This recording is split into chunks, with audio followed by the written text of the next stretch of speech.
He was called the Gray-Eyed, the terrifying lion whose deadly gaze takes your breath away. He became famous in Kruger National Park as the most skilled lion in hunting, expansion, and land acquisition. He is Mapoza, the lion with an eye-colored gray close to blue, which stirred much speculation. Most agreed it was a congenital defect called glaucoma that affected this powerful lion and gave him his distinctive appearance.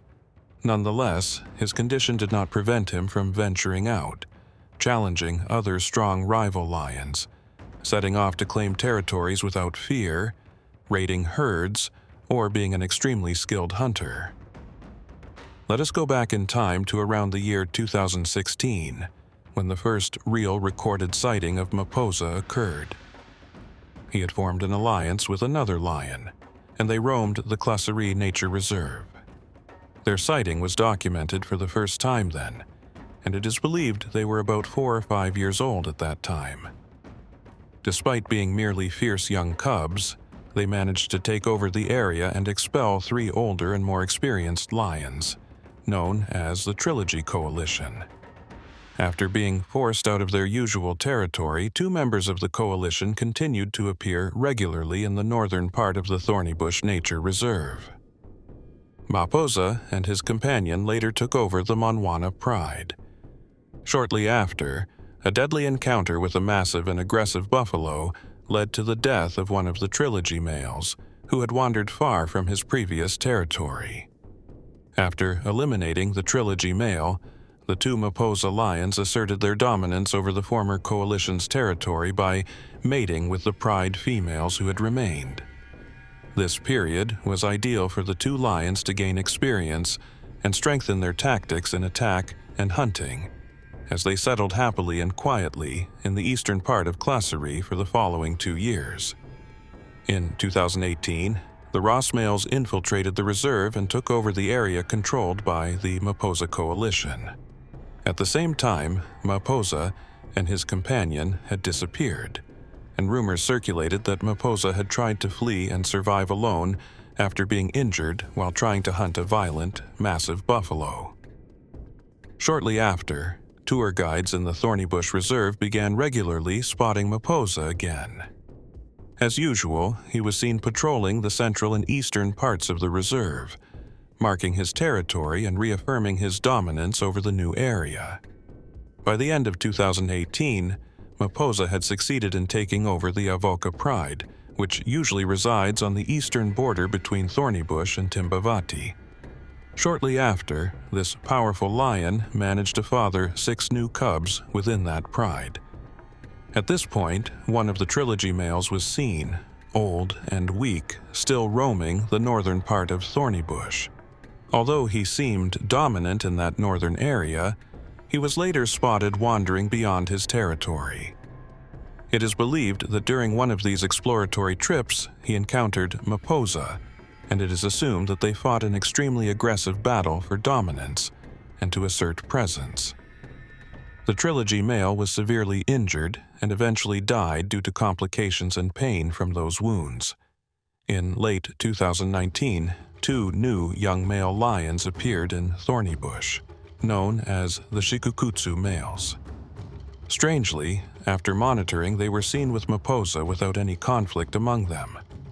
On the contrary, the 3 males formed a new coalition, bolder, more violent, and eager to expand, launching raids deep into the northern parts of the reserve.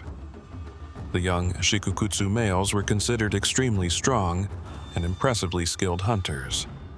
Their great boldness confirmed their dominance in northern Thornybush, and they are now fearlessly exploring the far south. Although Mapoza was with the 2 Shikukutsu males, he preferred to remain alone, specifically in the northern half of the reserve, where he ventured alone to assert his control over the borders.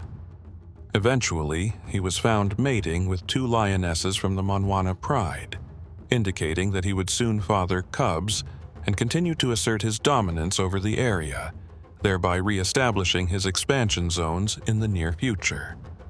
Nevertheless, nothing is guaranteed in the harsh wilderness, where even the mightiest beasts must face numerous crises and adapt to death that lurks everywhere. The wild has proven, through many coalitions, how hard it is for lions to remain dominant forever.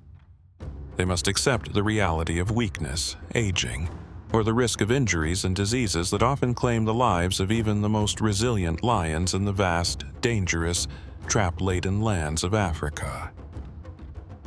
The wind cannot pass over the plains of the Okavango Delta in Botswana without whispering with worry through the sands the names of the beasts that shaped history there, names written in legendary bloody epics, told by the tongues of storms that move the trees like killer giants, and by the frightening shadows of ghosts slipping through the wide savanna.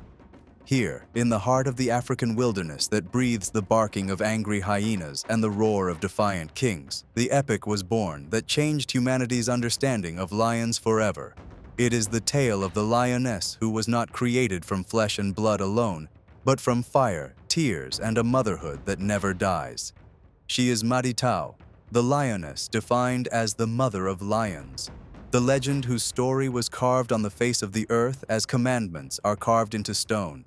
The one who fought a war against death itself so that it would never be said that a mother's heart can be defeated. So come with us. Let us enjoy this thrilling adventure, because what you will hear is not an ordinary tale, but a powerful call coming from the core of the jungle, from the depths of a river that glitters with both tears and blood. That year was extremely harsh, as drought struck intensely, followed by burning trees until their ashes covered the land. This led to chaos in the kingdom of lions, where balances shifted and thrones built from power and fear collapsed. In that turmoil, Madtowo appeared, a mother carrying with her 3 small cubs, her children, whom she tried desperately to save from burning to death. She moved with them through fierce flames that could not be extinguished. Her pride was falling apart. Their ruling male died suddenly. The pride scattered, protection vanished, and survival became a dream in a long night. From the ashes of the fallen kingdoms appeared the demoness Silver Eye. She was a half-blind lioness, but in her single eye lived a complete hell. She was a killer of cubs and strangers, knowing neither mercy nor kinship, ruling with terror and feeding the earth with the blood of the innocent. So Madtowo faced 2 equally deadly choices: either submit to the savage lioness and lose her 3 cubs to Silver Eye, or attempt to save them by crossing the river of death to the end. The moment came when the sun set behind the swamps. Madtowo clenched her fear between her teeth, carried her cubs one by one in her jaws, and crossed the Okavango River, which devours anyone who dares touch it. The waters simmered with the eyes of hungry crocodiles, and the wind groaned, carrying terror to all, yet the fighting mother did not turn back. She crossed as legends cross from imagination into immortality. But midway through, a treacherous, fierce crocodile attacked and snatched one of her cubs before her eyes. Her heart trembled with fear, but she neither roared nor cried. She had no time for grief, for survival does not wait for tears. She withdrew immediately from the terrifying waters. She continued until she reached Duba Island, carrying a broken heart and 2 cubs. There began the journey of silence, where no one hears a mother's cry at night except the moon. She hunted alone, facing hunger, beasts, water, and isolation. From a fearful mother, she became an extraordinary fighter, forging iron strength from her weakness. She left no prey untouched, throwing herself upon her targets like fate itself, as if telling the heavens, "I will eat only what nourishes vengeance." But fate did not spare her. Her second cub, a small female, was killed in another tragedy. Hyenas attacked her, broke her spine, and devoured her after paralyzing her. On that night, Madtowo changed. She was no longer a mother searching for milk, but a storm seeking justice. She attacked huge buffaloes in broad daylight, terrified hyenas, and chased baboons as shadows chase the souls of sinners. She turned from a creature into a legend, from a female into an army of sacred rage. And at the height of the storm, when it seemed that the bloodshed had calmed, her old rival Silver Eye returned with her pride's lionesses, wanting to end the mother who had challenged the eternal order of the wild. But Madtowo was no longer afraid. She stood before them, raised her head to the sky, and roared a roar that shook the roots of the trees. In a battle without mercy, Silver Eye fell, defeated by courage that words cannot describe, and Madtowo became the new leader of the Pride. But the miracle did not end there. It began. Instead of taking revenge on the enemy lionesses, she gathered their fragments under her banner and united two prides that had been enemies since forever. Thus was born the Nasaharo Pride, a legendary female alliance unknown in the history of lions, a pride that believed strength lies in unity and that mercy is no less majestic than a claw. Later, one day, Madtowo heard a familiar roar on the riverbank. It was her son Junior, the cub she thought was dead. He had returned. Blood reunited with blood, and motherhood blossomed from its ashes. All the lionesses cared for him until he grew strong, becoming a young lion worthy of carrying on his mother's legacy.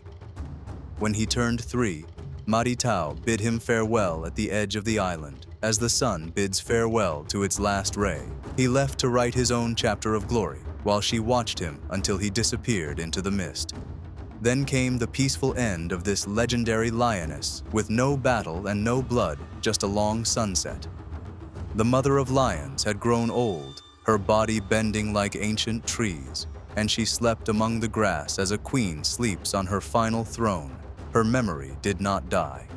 Every roar in the savanna carries something of her spirit, and every mother fighting for her children is a shadow of her.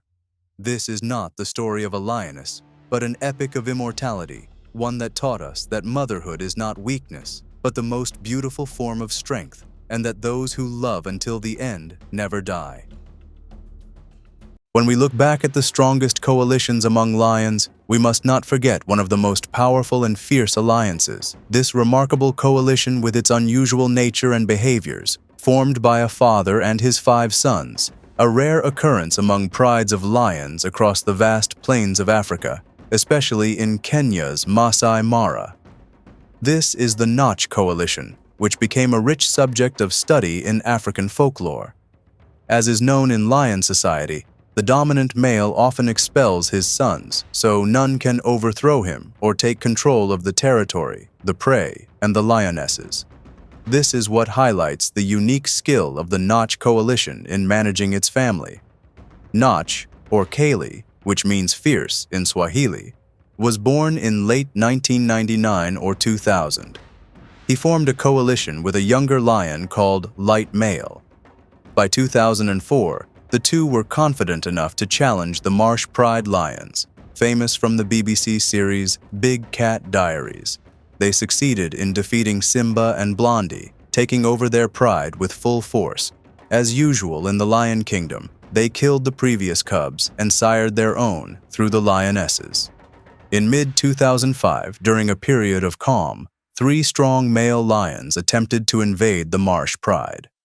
After a brutal fight, Light Male was killed by the invading lions. Many expected this to be the end of Notch, but against all odds, the strong lion did not give up. He kept his territory, hiding and keeping his distance while remaining close to the lionesses. The Notch Pride had 8 cubs when they were attacked and displaced in 2007. But something unexpected happened. When Notch was forced away from the Marsh Pride, he went to join his sons, 5 nearly grown male cubs who had barely survived after being separated from their father. They had been wandering the wild alone. Notch cared for his sons, Notch II, Mighty Long, Ron, Caesar, and Grimace, for more than a year until they reached full adulthood and became formidable males.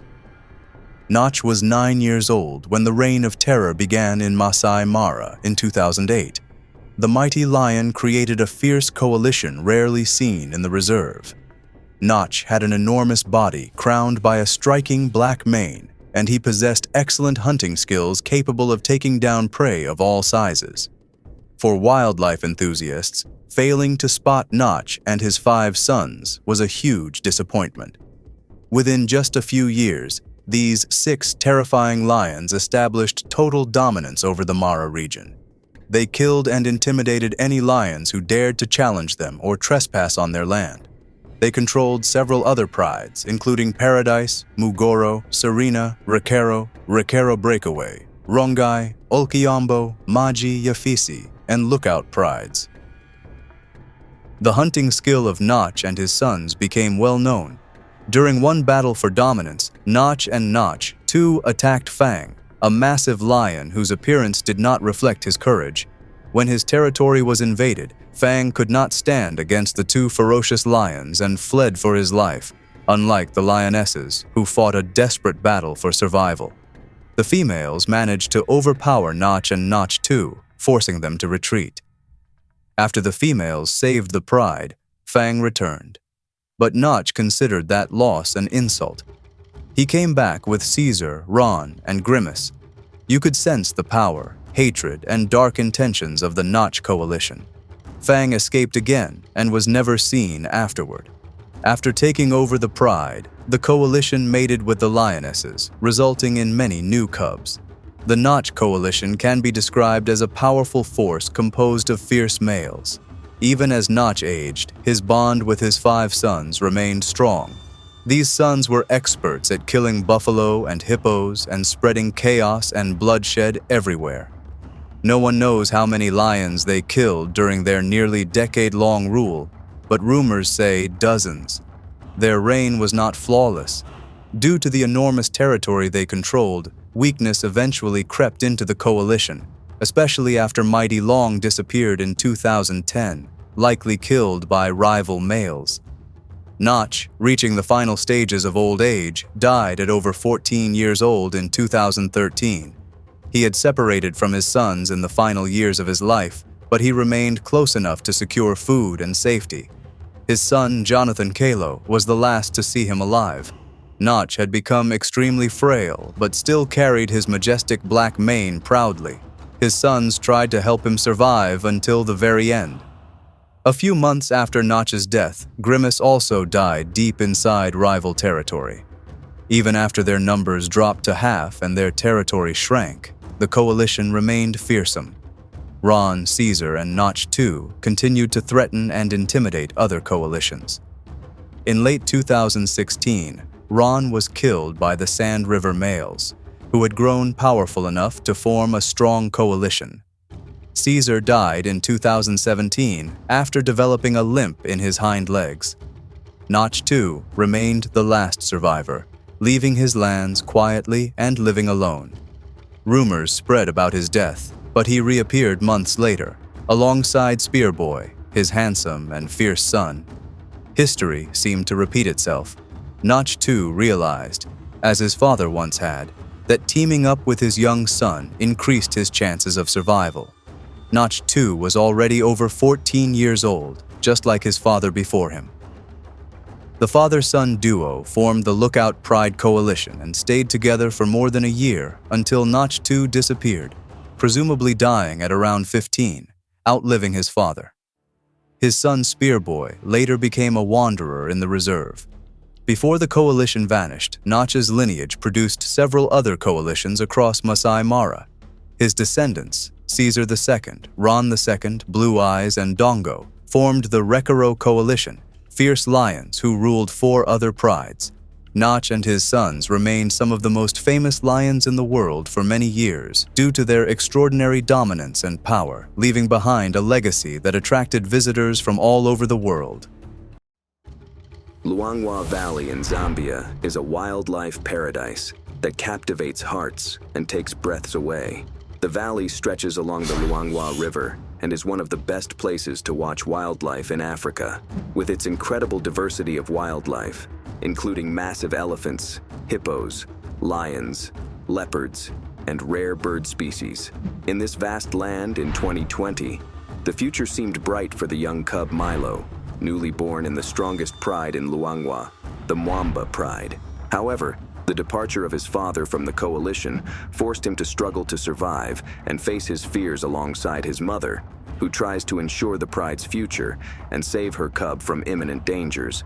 The Mwamba pride consists of 20 lions, led by 3 males known as the Punks, who are the brothers Mohawk, Axel, and Spike. The 3 6-year-olds have established their territory, and their job now, like all male lions, is to protect their pride from dangers. The rest of the pride consists of 9 lionesses, 6 young cubs, and 2 other newborns. One of the lionesses, named Mopani, gave birth to 2 cubs, a female named Poppy and her brother Milo. Since they were born in the strongest pride in the area, their future must be ensured like most newborn cubs. Indeed, Poppy and Milo live a carefree life, and as the only young cubs in this pride, they receive all the attention from the adults. The close-knit family loves them very much. The time now indicates the scorching heat. It is October when temperatures in Luangwa reach their highest levels, and from the early morning moments, you can feel the heat, which will increase much more in the afternoon. Despite the intense heat, the pride must always be on alert, as they have one enemy who will not miss the chance to kill a weak wandering cub. It is the leopard, the direct competitor to lions, which poses a significant threat to them and will try to kill lion cubs whenever possible. To keep the cubs safe, the pride's males conduct daily patrols in their territory. It won't be long before Mohawk faces the leopard face to face, and he will certainly not hesitate to kill it. Although the leopard uses its superior tree climbing skills, it is not out of danger. In one of those chases, Mopani joined Mohawk, and they cornered the leopard, which chose to climb up a tree, confident that their heavy weight would make it difficult for them to climb after it. The 2 lions chose to sit under the tree trunk, making the leopard suffer in the scorching sun. After proving their seriousness by warning the leopard, the 2 lions head back to the pride, and the leopard later escapes after understanding the message. The pride's territory extends over 9 square miles. It is a beautiful mosaic of forests and savannas that form a unique, diverse mix of plants. All this beautiful nature is connected by the Luangwa River, one of the largest rivers in southern Africa, which is the only source of water. Because of this, many prey are forced to head directly to the Mwamba pride's doorstep, making this group's land extremely valuable, as the group specializes in hunting some of Africa's largest prey, primarily buffalo. As the sun sets and the temperature drops, a cool breeze prompts the group to move, then set off for a fruitful night hunt. The 2 young cubs, Milo and Poppy, take the opportunity to have one last milk meal before their mother sets off to hunt. The group leaves the cubs alone all night, and the adults may sometimes be absent for 24 hours at a time, so they must wait silently. As hyenas and leopards become more active as darkness approaches, the cubs resort to hiding in dense vegetation, and they must remain quiet and not reveal their secret hiding place. As night falls, the place becomes beautiful, and the distinctive night world of Luangwa appears. Despite the darkness, the Mwamba pride is at its best, spotting the vast table of thirsty prey that has traveled here from afar and does not know the terrain that the pride knows well. The target of the night was the puku, a strong, meaty antelope that stands about 3 feet at the shoulder. An adult of these animals provides more than 68 kilos of meat, and certainly, hunting one animal will not feed the entire pride, but it will help as much as possible to set off to hunt other targets that have spread and lost in the darkness. The disappointing thing is that the puku runs at high speeds, and the lion's speed, which reaches about 64 kilometers per hour, will not help easily catch the puku again, or at least continue running after the fast prey. Once they launch their attack, all the puku will flee the area. Tonight, the puku was faster. The pride failed to catch it, and the prey defeated its predator. Like all lions, the Mwamba succeeds in only 30% of its attempts. Regardless, the pride always looks for larger prey to make up for the shortage. With the vast number of prey moving into the Mwamba's territory, they will have many opportunities to hunt later. By the time the pride returns, the sun was about to rise, and Mopani calls the cubs to tell them it is safe to come out of their hiding place. But there is no response from the cubs. The lioness heads to where she left Milo and Poppy, knowing the danger of leaving the cubs alone with other hungry predators around. Finally, after hours of searching, Mopani returns to the pride with only one cub, Milo, as Poppy disappeared the previous night. With Milo being the only remaining cub in the pride, this has severe consequences, as caring for the cubs in the pride requires help from all the lionesses. Lionesses usually synchronize their breeding, meaning mothers can help each other with cub care duties.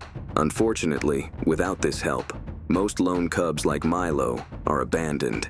In just a few hours, the pride's attitude towards Milo changes. One of the young cubs approaches with some threat to the small cub, and affection turns into bullying. Milo's world has turned upside down. Those who once protected him now scare him. Even Mopani, his mother, seems indifferent and does not intervene while the young cub hits her cub. For several days, the situation remained the same. It seems that Milo cannot get a moment of peace. As days pass, Mopani becomes more distant from her cub. Milo seems confused about what is happening. He sneaks away, seeking safety among the thorn bushes, and for the first time in his life, he truly feels alone. For male lions, the average time they spend leading a pride is only 2 years, and the punks have already been the Mwamba males for a year and a half. They are now 6 years old, in their prime and strength, and will become weaker as they age. The window of opportunity left for them to spread their genes is shrinking. With only one cub to show for their efforts this year, they decide to make up for their loss and leave the Mwamba pride to find new females. For Milo and the pride, losing the pride's protectors is a disaster, as a pride that loses its males becomes weak and makes all its members more vulnerable. The punks begin searching for new females to spread their lineage.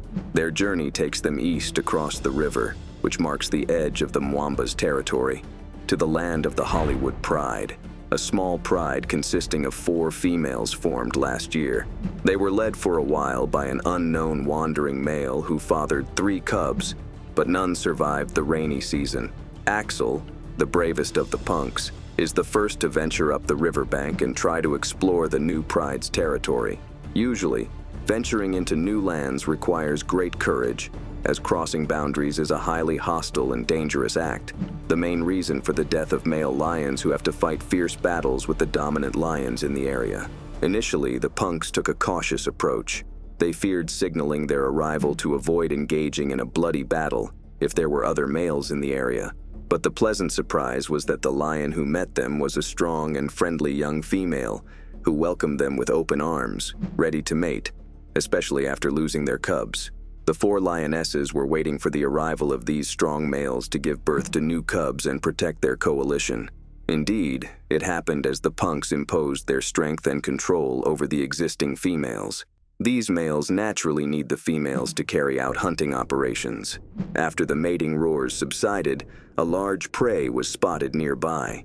Mohawk intervened immediately with one of the lionesses who preceded him to the prize, but she conceded the prey to Mohawk. It is the tax of protecting the pride, as the females will bear sharing their prey in exchange for the punks' protection. The punks settled well 8 kilometers away from the Mwamba lionesses, who are having a hard time after losing the protection of the males.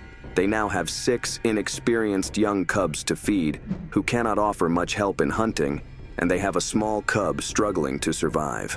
The dry season is the perfect time for lions to focus on hunting, as hunting around water becomes easiest. Despite this, the Mwamba lionesses failed to achieve enough kills to feed the remaining 16 members of the pride. Everyone is hungry, and soon Mopani will not have enough milk to feed Milo. If 5 days pass without food, her milk will dry up, and she will lose her cub. To feed everyone, a group of this size must hunt buffalo, which is the most ferocious herbivore in Africa, weighing over 600 kilograms. With thick skin like armor and horns designed to stab and kill a lion. It should not be underestimated at all. The lionesses may have speed and agility, but to bring down a buffalo, they need the weight and strength of the massive males, who do not usually participate in hunting, but would intervene when it required bringing down a large prey like a buffalo. Today, the Mwamba lionesses miss the punks' males. Despite repeated attempts to hunt buffalo, they fail again and again. But their desperation drives them not to stop trying. Clouds form as evening falls, and it's time for the Mwamba to hunt again. Preparing for the hunt, Mopani takes Milo to a hiding place, and as darkness falls, the group begins to spread out for surveillance and search for a potential victim. They manage to identify one of the prey, a huge bull. As the lionesses rush towards it, everyone tries to jump on its back and bring it down, but its immense strength and thick skin prevent their sharp claws from penetrating it. in addition to its deadly horns that cannot be approached. After this new failed attempt, the buffalo escapes to the swamp. Hunger strikes the pride again, while dawn breaks on Milo, who is still alone in the jungle. With the pride out hunting all night, this becomes frustrating for the hungry cub, and without siblings his age, Milo feels very lonely. He must learn to be vigilant and keep his eyes and ears open for danger, seeking shelter from leopards watching from afar and hyenas looking for something to eat. Fortunately, the pride returns from the hunt in time. With this large number of lionesses, the leopard will not try anything, even in the absence of the males defending the group. The October heat in Luangwa worsens the situation. It hasn't rained since May, but the clouds that started to gather are about to change the conditions. Indeed, the rain began, welcomed by the wildlife in all its seasons, bringing prosperity to the area and filling the pools with water. However, this falling prosperity has its adverse effect on the lions, as the prey that used to gather around the few water pools will spread out again. On the other hand, the punk's males disappeared for about a week before reappearing near the river. 8 days have passed since the pride last hunted. Mopani's milk will soon dry up. If the Mwamba pride wants to survive, they must lure the males back as soon as possible and start hunting some buffalo in hopes of catching one. Therefore, the pride must take a big risk, led by Mopani, as they will travel east in search of the males, crossing the river and entering the territory of the Hollywood pride. If the little Milo cannot keep up, he will certainly be left behind. Despite the rain, the rivers are still shallow, and the group is lucky to cross the river. But the deep water is not the main danger. This area is infested with massive Nile crocodiles, the largest crocodiles in the world. Huge numbers roam the river, looking for a chance to catch an animal stuck in the deep mud. They too may not have eaten for weeks, waiting for an opportunity like this, where there is no time for table manners, with their jaws being among the strongest in the animal kingdom. Regardless of the danger the pride may face, the group must cross the river inevitably. With high concentration, the lionesses move forward, tension gripping the entire group. The terrified Milo walks behind them, having never seen water like this before. This might be the defining moment of his life. Something pulls Mopani back. The worst thing Milo can do now is stop, but he ventures bravely. Despite the increasing depth of the water, he must swim if he wants to save himself. A crocodile moves to catch him, but Mopani's roar, driven by her maternal instinct, pushes her to defend her cub and protect him as he advances. This might revive the mother-cub relationship. After surviving the river, the pride faces a new obstacle, the high riverbank ahead of them. It is barely possible for the adults to climb it, and for Milo, it is impossible. Once again, the group leaves him behind, except for Mopani, who did not forget him and gently carried her cub to safety. After the drama of crossing the river, the mother and cub calmed down immediately. She lay down to nurse him, and the intimacy and affection returned between them. It seems that Mopani's changed behavior towards Milo resonated within the group, changing everyone's treatment of the brave Milo. The family bond preserved the pride, but they still need a feast to satisfy their great hunger, and the males to ensure their protection. Mopani sends her call to the Hollywood territory. A lioness's call can reach more than a mile. If the punks hear her, they will have to respond. The lionesses will not risk venturing further into enemy territory, especially since they do not know what they will encounter here. So the Mwamba lionesses wait in place, hours passing without any response. Then night begins to fall. It seems their efforts to find the punk's males are in vain. As the sun rises, disappointment is evident in the group. It's time to return home, but a familiar sound pierces the quiet morning air. It is the male mohawk, followed closely by Axel. It has been a week since the lionesses saw their males, and they welcomed them with great affection. Shortly after, Spike also appeared, completing the pride's reunion. After spending some time with the 4 Hollywood pride lionesses, the punks may have decided to return to their former pride, which has better hunting opportunities with them. They can now cross the river again to the Mwamba territory, and Mopani can finally relax and devote her time to her cub, with the support the eager-to-return males will bring. The males' strength appeared immediately upon the pride's return, as they helped the lionesses bring down a huge buffalo providing a meat-filled meal for the group, a meal they had missed for a while when starvation nearly wiped out the entire group. The Pride finally enjoyed the best food they had since the males left, now enjoying full bellies for the first time in a week. It had been a tough week in which the Mwamba Pride overcame the fear of hunger. As for the brave little cub, he now has a bright future, and soon he will also have a group of young cubs to play with and integrate into the group. The Pride's future seems secure again to create their own glory in the wild.